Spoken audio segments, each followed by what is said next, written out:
Bini, may pasurpresa na naman para sa Blooms at sa mga Korean netizens.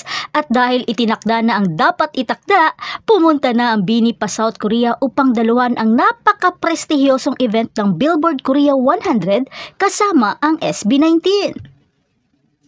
At ang Nations Girl Group ay handang mag-perform, dumalo at tumanggap ng Voices of Asia Award sa Billboard K-Power 100 sa Seoul sa August 27.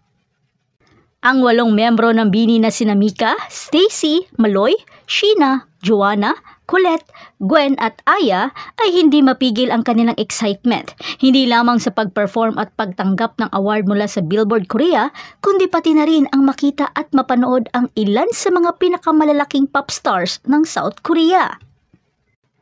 Nang tanungin kung ano ang kanilang naramdaman sa mga oras na naimbitahan sila sa Billboard Korea 100,